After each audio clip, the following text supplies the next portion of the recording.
जय माता दी दोस्तों, कैसे हैं आप सब। चलिए शुरू करते हैं आज की कहानी। डॉक्टर मानसी तेज तेज कदमों से अपने पति डॉक्टर विराज के केबिन में जा रही थी। विराज अपने केबिन में एक स्टाफ के साथ चर्चा में थे कि तभी मानसी लगभग गिरते पड़ते वहां पहुंची। विराज इमरजेंसी समझकर अपने स्टाफ को बाहर जाने के लिए कहा और अपने पत्नी के पास जाकर इशारे से पूछा, क्या हुआ। मानसी रोते हुए बोली, लोरी भाभी और भैया न्यूबॉर्न बेबी को साथ नहीं ले जाना चाहते, बहुत गुस्से में हैं। क्या मैं मेरा मतलब हम उस बच्चे को ले लें प्लीज सुबो। विराज के हामी भरते ही मानसी उनके गले लग गई और बेजार रोने लगी। दरअसल ये कहानी है डॉक्टर मानसी और डॉक्टर विराज की, जहाँ एक और मानसी बहुत अच्छी गायनोकोलॉजिस्ट है और वहीं विराज चाइल्ड स्पेशलिस्ट है। उनकी शादी को लगभग 8 वर्ष हो गए हैं पर कोई संतान नहीं। शादी के दूसरे वर्ष में मानसी मां बनने वाली थी, पर एक गंभीर समस्या की वजह से उनकी बच्चेदानी निकालनी पड़ी थी। तब से जब भी वो किसी महिला की डिलीवरी करवाती थी, उनके हृदय में एक हुक सी उठती थी। यही हाल उनके पति का भी था। जब भी बच्चे उनके पास इलाज के लिए आते, वो बड़े प्यार से संभालते थे। ऐसा नहीं है कि दोनों ने बच्चा अडॉप्ट करने का नहीं सोचा, पर उनकी दादी सास ने कसम दिलाई थी कि बाहर का बच्चा घर में नहीं आना चाहिए। सास की मृत्यु विराज की शादी से पहले ही हो चुकी थी। ससुर और दादी सास ही थे। विराज के बड़े भाई भाभी अपने 2 बच्चों के साथ अलग रहते थे। सभी दादी का बहुत मान करते थे। अब ऐसे में वो दोनों भी क्या करते, बस मन के किसी कोने में आस लिए हॉस्पिटल और मरीजों में खुद को व्यस्त किए हुए थे।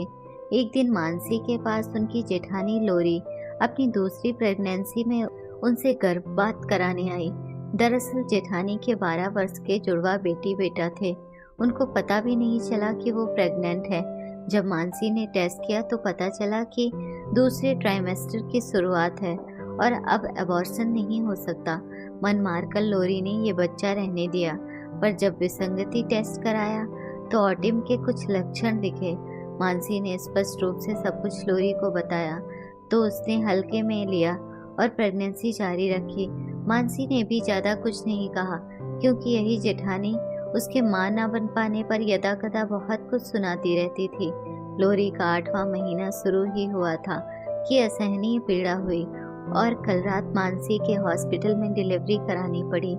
रात तक तो सब ठीक था, पर सुबह लोरी की मां ने ना जाने उल्टी सीधी पट्टी पढ़ाई कि वो बच्चे को साथ नहीं ले जाना चाहते। विराज की अपने पिता से फोन पर कुछ बात हुई और कुछ देर में वो दादी को लेकर हॉस्पिटल आए। उनके आते ही दोनों अपनी दादी के पास पहुंचे और उनकी गोद में सिर रखकर बोले, दादी हमने 8 वर्षों तक माता पिता ना बन पाने का दुख झेला है। आप और पापा भी दुखी होते हैं। हमें कई बार अवसर मिला किसी बच्चे को अपनाने का, पर आपकी कसम की वजह से हमने ऐसा कुछ नहीं किया। दादी लोरी भाभी अपना बच्चा अपनाना नहीं चाहती। उनके बच्चे में कुछ असामान्य लक्षण दिखे हैं, हम मानते हैं, पर हम डॉक्टर हैं। उस बच्चे को सामान्य जीवन में लाने का प्रयास करते रहेंगे। फिर दादी ये तो बच्चा बाहर का नहीं है, अपने ही घर का है। प्रेगनेंसी के दौरान अबॉर्शन इस स्थिति में किया जा सकता था, पर तब भाभी ने मना कर दिया।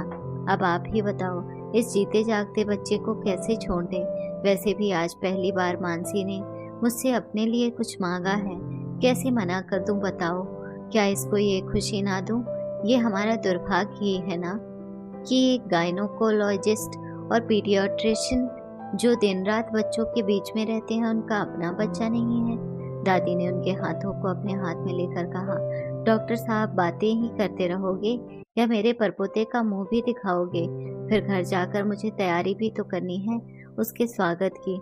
और बच्चों, शायद इसीलिए ईश्वर ने तुम्हें इतने दिन इस सुख से वंचित रखा, क्योंकि तुमसे इतना नेक काम जो करवाना था। यकीनन बहुत भाग्यशाली है वो बच्चा जिसे तुम माता पिता के रूप में मिल रहे हो। खुश रहो, हमेशा खुश रहो। इतना कह के वो पापा के साथ चल दी। इधर मानसी और विराज एक दूसरे के गले लगकर रोए जा रहे थे।